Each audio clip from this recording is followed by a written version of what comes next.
Jacinda Ardern. Thank you, Mr. Speaker. I want to respond to an issue that's come up across the House during the initial first reading of this debate.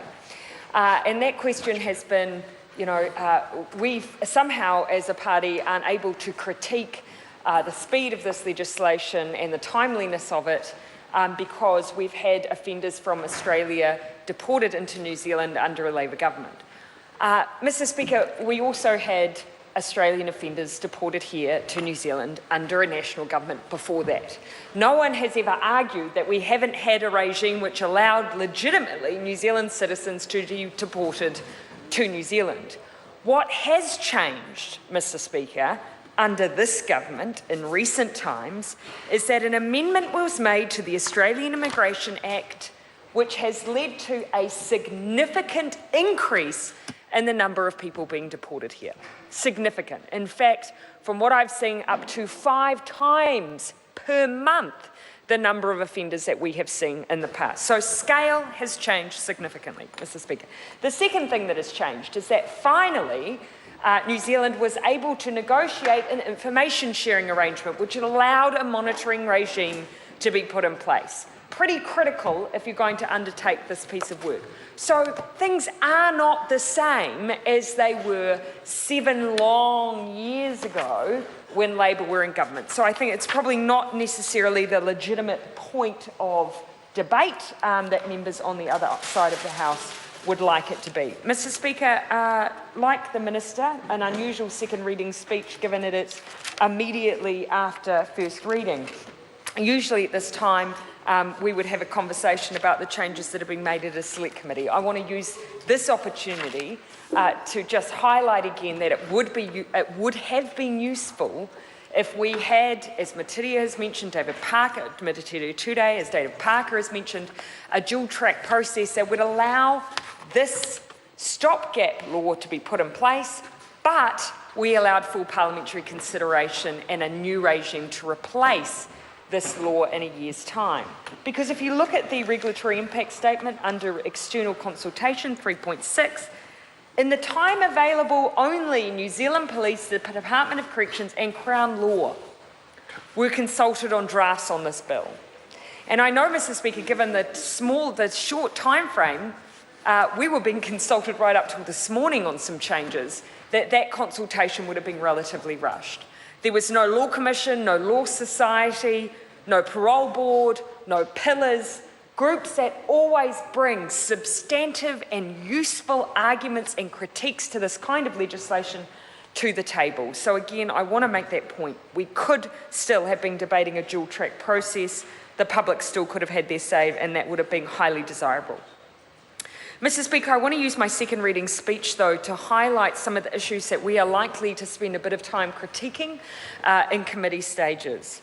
The first of which is, Mr. Speaker, the fact that we will keep making references to detention centres, despite the discussion between Member Kelvin Davis and Speaker in first reading, where he requested that we stop referring to detention centres. I'd like to point out to the Speaker that under Part 16, Clause 3 of the bill, there is reference explicitly to immigration facilities because for the purposes of this bill, they count as incarceration.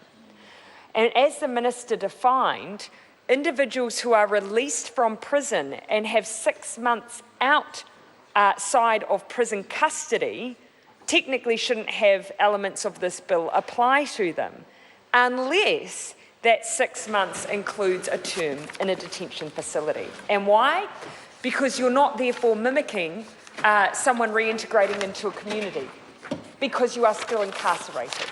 A detention facility is incarceration.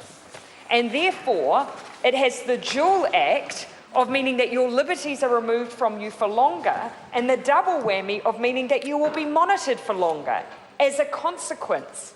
And yet you have absolutely no control over that period of incarceration.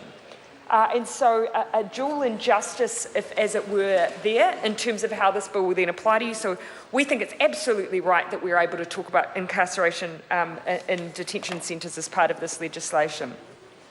and what defines, of course, that incarceration and what people are enduring in those facilities. Second issue that we'll be drawing on in the committee stages is the appropriate application of the law as it relates to the gathering of offenders' information. And I want to thank other members who have raised in the development of this bill anywhere in the legislation where we have seen the law go beyond what we would consider to be reasonable. And our bar for what's reasonable is what we have already passed through due and thorough process in the New Zealand Parliament already. So if we are, for instance, putting in place a regime that is more stringent in terms of who is required to give a bodily sample, that goes beyond our existing bodily samples legislation, then we would consider that to be unreasonable. If it asks for the police to gather more information, then would currently be the case for someone who was being paroled, we would consider that to be unreasonable. And, Mr. Speaker, that's where we need to critique as well. The legislation sets out the time for which a person could be detained in order to hand over those samples and hand over that information. Again, we need to check that it mirrors exactly requirements in a current existing New Zealand law. Again, because at least that law has gone through a thorough process. Probably right to point out that I'm advised that the Bill of Rights vet, where it falls down, is around bodily samples, and that's because of existing bodily samples legislation having failed that Bill of Rights vet when it initially went through. But again, something we'll be looking at during our second reading. Third point during committee stages that we'll be focusing on is the dual regime that's set out in subpart 2 of the bill. Because this is where the bill applies to both two sets of categories of individuals, returning offenders and returning prisoners. Our concern is that between those two groups there's the potential for some gaps to emerge, and that those gaps actually could emerge at the higher end of offending rather than the lower end. And I want to just delve into that a little bit now, Mr. Speaker. For instance, in the bill under clause 16, where it defines who is a returning prisoner.